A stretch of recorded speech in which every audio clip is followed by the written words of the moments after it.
Hi friends. आज हम बात करेंगे काफ रियरिंग में जो काफ की हाउसिंग है वो कैसी होनी चाहिए। साथियों, ब्रीडिंग, फीडिंग और मैनेजमेंट काफ के लिए बहुत ज़रूरी है और काफ हाउसिंग मैनेजमेंट का एक बड़ा इम्पोर्टेंट एस्पेक्ट है। बहुत सारी ऐसी बीमारियां हैं, अगर आप काफ को सही जगह पे सही तरीके से नहीं रखेंगे तो काफ में वो बीमारियां आपको देखने को मिलेंगी। तो काफ का जो एनवायरनमेंट है, आसपास की जो जगह है वो कैसी होनी चाहिए। सबसे पहले सफाई। बहुत सारी ऐसी बीमारियां जो काफ में सफाई न होने के कारण में आती हैं, जैसे कि निमोनिया की समस्या है, काफ में दस्त लगने की समस्या है, कोक्सीडियोसिस की समस्या है। तो सबसे पहले हमें क्या करना है, काफ को बड़े एनिमल के साथ में नहीं रखना है, उसकी मदर के साथ में या बड़े पशु के साथ में छोटे काफ को नहीं रखना है। आप अगर छोटे बच्चिया को, काफ को बड़ी गाय के साथ रखेंगे तो जो बीमारियों का ट्रांसमिशन है वो ज्यादा होगा। तो इसके लिए आपको काफ का जो हाउसिंग है वो एकदम नीट एंड क्लीन रखना है, बड़ी गाय से दूर रखना है। दूसरा, काफ हाउसिंग आप कहीं से भी ऑब्जर्व कर पाए सही तरीके से ऐसा होना चाहिए। कहीं आइसोलेटेड प्लेस में नहीं होना चाहिए, अंधेरे में कोने में नहीं होना चाहिए। उसके बाद में काफ का जो हाउसिंग सिस्टम है वो प्रॉपरली ड्रेनेज सिस्टम वहां पे होना चाहिए।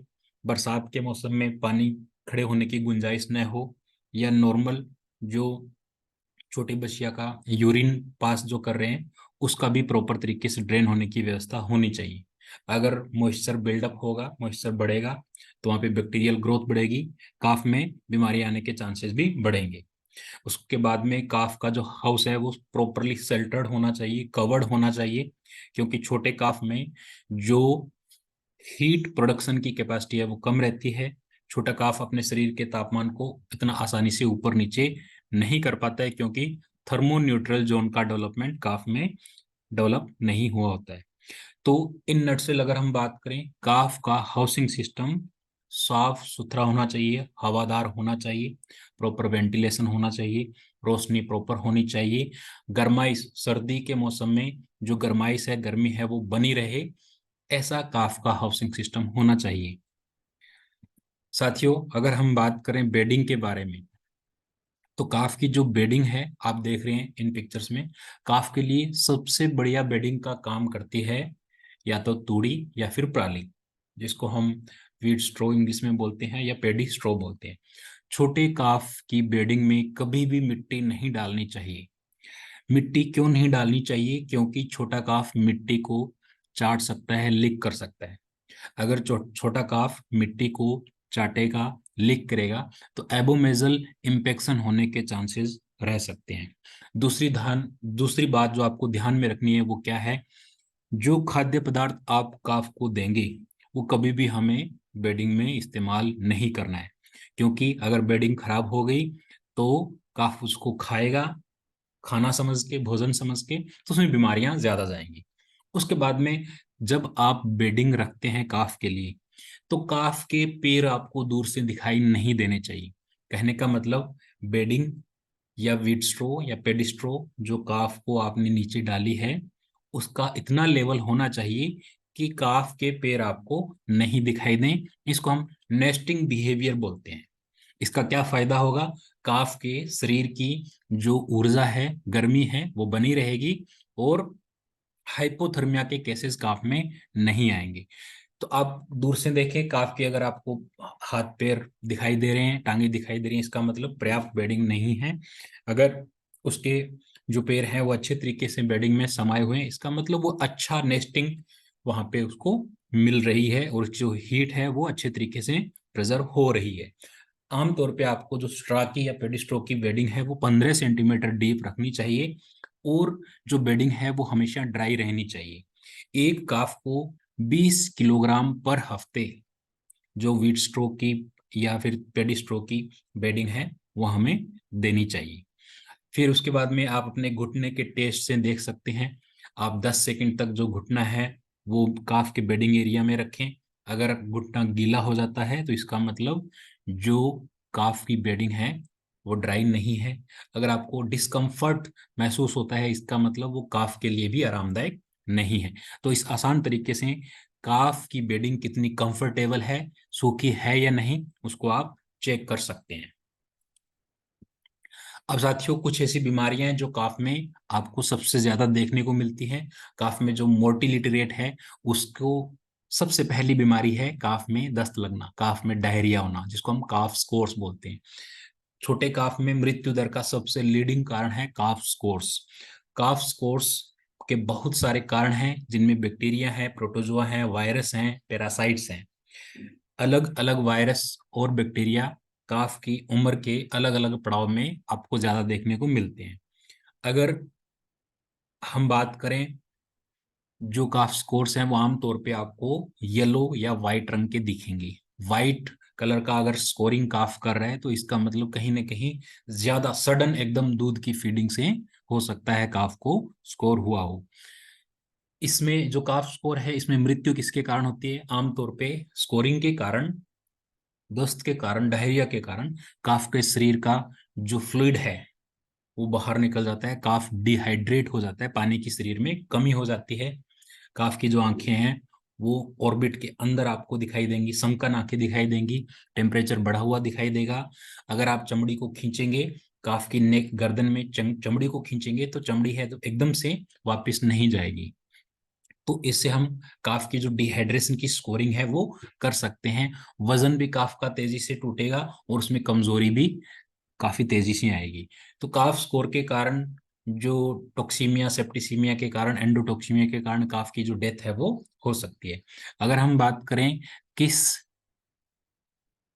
किस बीमारी के कारण काफ में स्कोर्स आते हैं, तो मोटा मोटा 50% तक हम स्कोरिंग या डायरिया के कारण क्या है उनका पता नहीं लगा सकते। सबसे पहला बड़ा कारण है क्रिप्टोस्पोरिडियम, जो एक पैरासाइट है। उसके बाद में है रोटा वायरस। उसके बाद में 4% तक साल्मोनेला, 3% तक ई कोलाई और 2% तक कोरोना वायरसेस के केसेस आपको देखने को मिलेंगे। अर्थात ये पॉजिटिव एजेंट काफ में स्कोरिंग कर सकते हैं। अगर हम बात करें किस उम्र में कौन सा पॉजिटिव एजेंट काफ स्कोर फैलाएगा, तो क्रिप्टोस्पोरिडिया जन्म के बाद में उम्र का जो पहला हफ्ते का पड़ाव है उसमें सबसे ज्यादा आपको देखने को मिलेंगे। कोक्सीडिया 3 से 6 हफ्ते की उम्र में कोक्सीडिया के केसेस आपको सबसे ज्यादा मिलेंगे। रोटा वायरस के केसेस 1 से 3 हफ्ते की उम्र में मिलेंगे। कोरोना वायरस के केसेस भी 1 से 3 हफ्ते की उम्र में आपको ज्यादा मिलेंगे। बैक्टीरिया 2 से 6 हफ्ते के काफ में बैक्टीरिया के द्वारा, जो साल्मोनेला बैक्टीरिया है उसके द्वारा काफ स्कोर्स आपको सबसे ज्यादा मिलेंगे। और ई कोलाई जो सफाई से जुड़ा हुआ बैक्टीरिया है, वो 5 दिन से कम उम्र के जो काफ हैं, 5 दिन से नीचे नीचे की काफ में, उसमें उनमें काफ स्कोर फैलाने का एक लीडिंग कारण है। तो अगर साथियों सफाई नहीं है, डैम्पनेस है, गीलापन है, कीचड़ है, तो ई कोलाई के कारण होने वाले काफ स्कोर्स का जो इंसिडेंस रेट है वो आपको 5 दिन की उम्र से कम काफ में सबसे ज्यादा देखने को मिलेंगे।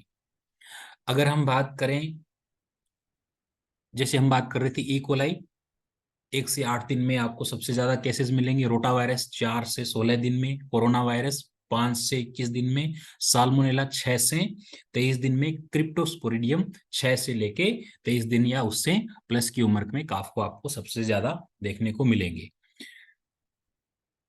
अब साथियों, दूसरा जो लीडिंग काज है काफ में मोर्टिलिटी का, वो है श्वसन तंत्र या रेस्पिरेटरी सिस्टम से जुड़ी हुई बीमारी, जिसको हम न्यूमोनिया बोलते हैं। न्यूमोनिया काफ में होने के बहुत सारे कारण हो सकते हैं।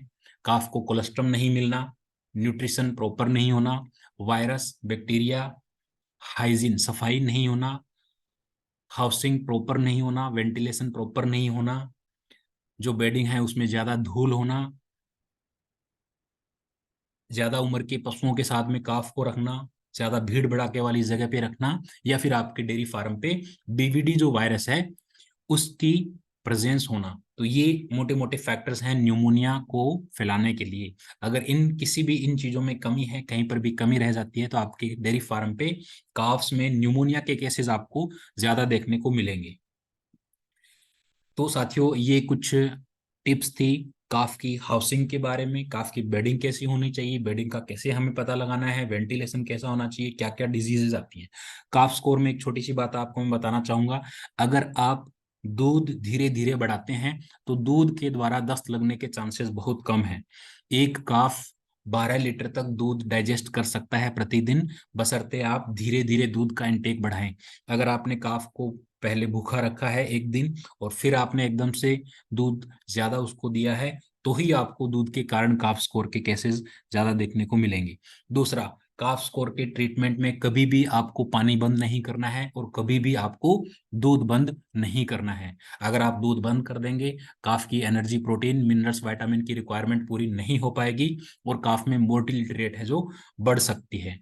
तो साथियों, जो रिकम्बेंट या जो बीमार काफ हैं, उनको अच्छे तरीके से आप नर्सिंग केयर करेंगे, प्रॉपर मेडिसिन देंगे, तो इन बीमारियों से आप अपने डेयरी फार्म पे जो छोटे काफ्स हैं उनको बचा सकते हैं। मैं उम्मीद करता हूं साथियों आपको ये वीडियो पसंद आया होगा। अगर आपको पसंद है ये इन्फॉर्मेशन, तो आप चैनल को लाइक, सब्सक्राइब, शेयर जरूर करें। Thank you.